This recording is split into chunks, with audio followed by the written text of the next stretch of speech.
Hey everyone, welcome to the tour of our camper coop. Now this will be the first and last video of our camper coop tour. We are going to be getting rid of it soon, and we will explain further in detail about that later. But first we wanted to give you a tour of just an overview of when we got it, how we're using it, how it's worked for us. Just a little tour of our run and everything. So we got the camper back in 2018. It was definitely in a little bit of rough shape, and I will share some pictures of what it looked like when we first got it and some work that we did inside of it to kind of get it up to where it is now. And then it wasn't long after we got it that we got some baby chickens, and we got a very basic chicken coop from Tractor Supply that they kind of started in, and they were just in the run, but that's where they stayed until we got the camper finished. So we had chickens for a few years. It would have been from 2018 until about 2 years ago, I think it was. We started off with 6 chickens back in 2018, and then we had them all for quite a few years. And about 2 years ago, we were down to 3 chickens left. And unfortunately, we had a mink get in our coop, and that was unfortunately the end of us having chickens for up until now. But we are gonna get some in the spring, and we'll talk about why we're getting rid of this, what we're gonna put here, and just kind of give you an overview. So first, we're gonna show you the chicken run that we built.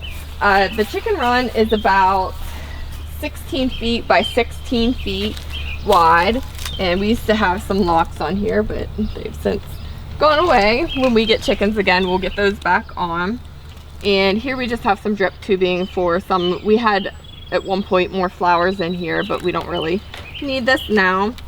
But this is kind of just all that's going on in here. It used to be grass, but as you know, chickens do what chickens do. And then it eventually became a bunch of weeds.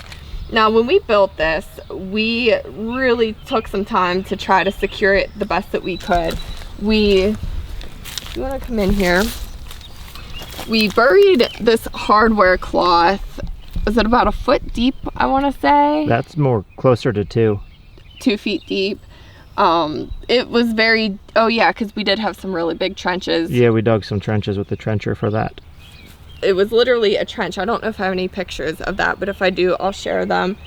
Just to get the hardware cloth down very, very deep, because we do get foxes around here, minks, moles, voles. Coyotes. I know they're not a big threat. What's that? Coyotes too. Yeah, coyotes.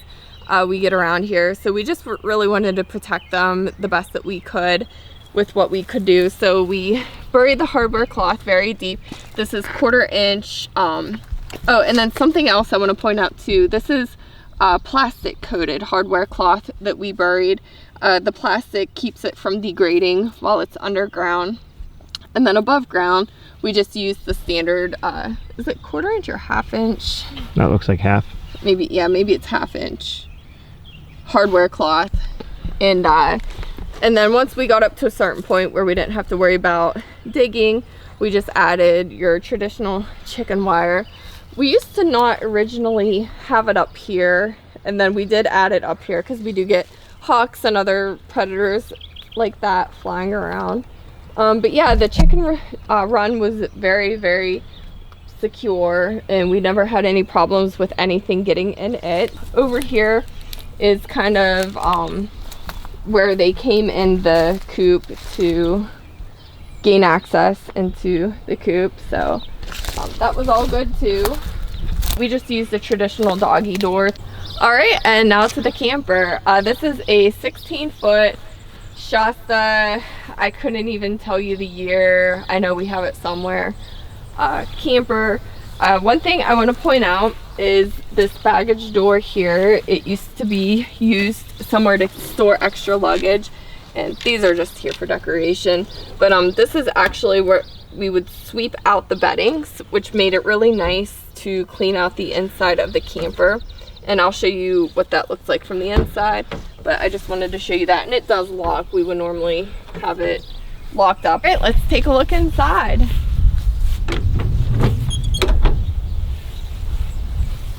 Very carefully, we have our wasp.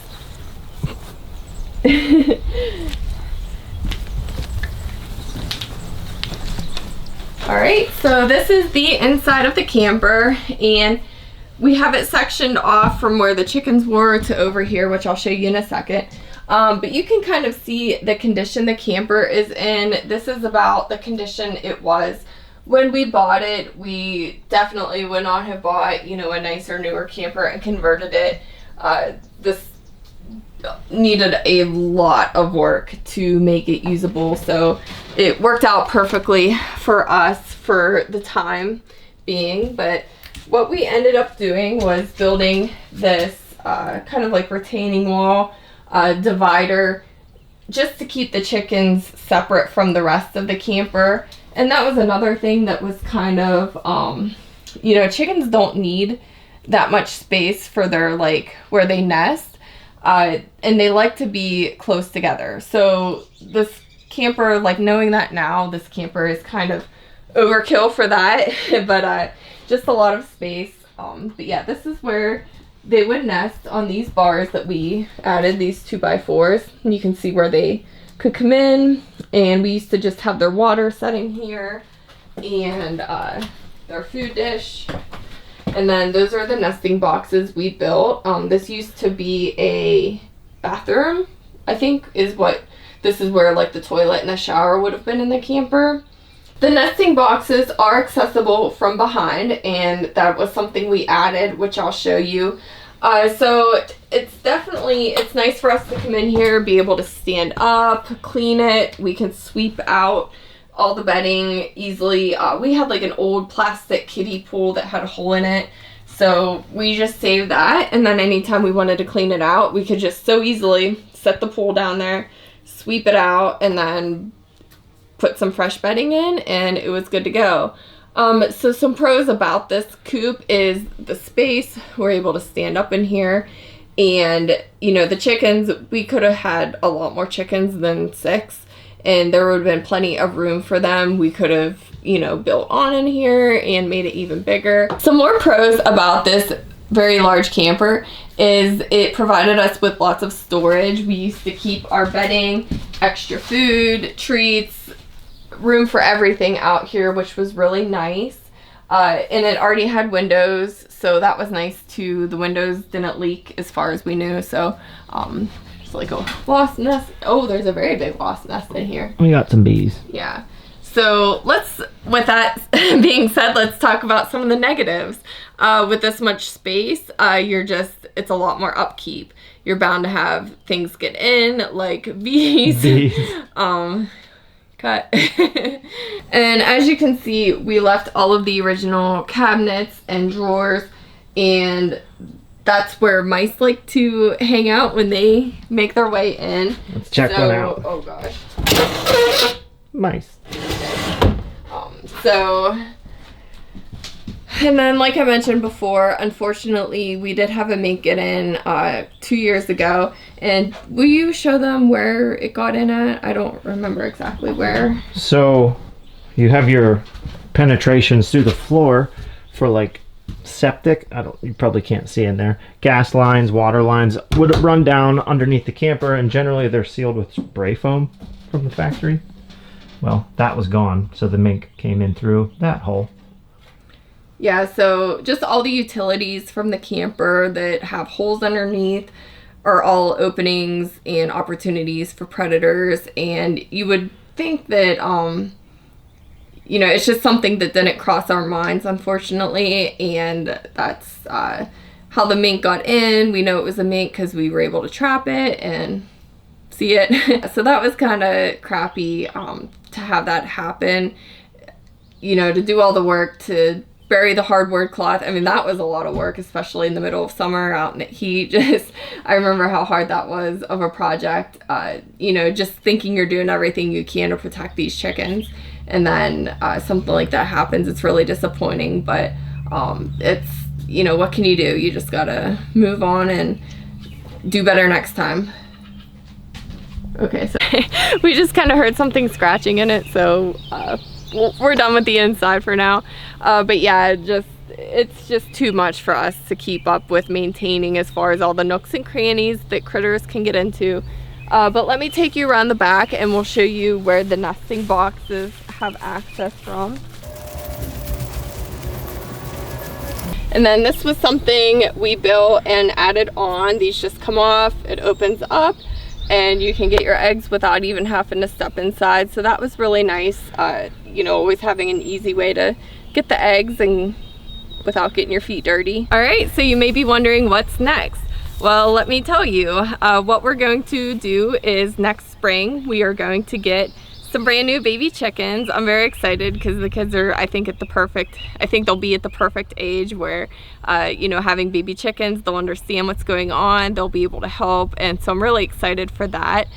So the plan is to get baby chickens in the spring, and then we plan on getting rid of this in the meantime and getting a pretty standard storage shed, but they're going to add nesting boxes on the back for us.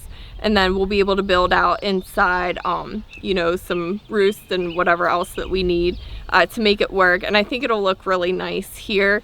And with it just being basically a box, we'll still put a hole in the side for the chickens, kind of like we have there now. But for it to just basically be a box without all these little nooks and crannies and cabinets and everything else, I think it'll just work out a lot better for us and hopefully have better luck in the future. Less entries for critters and predators and all those kinds of things. All right, and I think that's about it. I think I covered mostly everything I wanted to with this video. If you have any questions, feel free to leave them in the comments.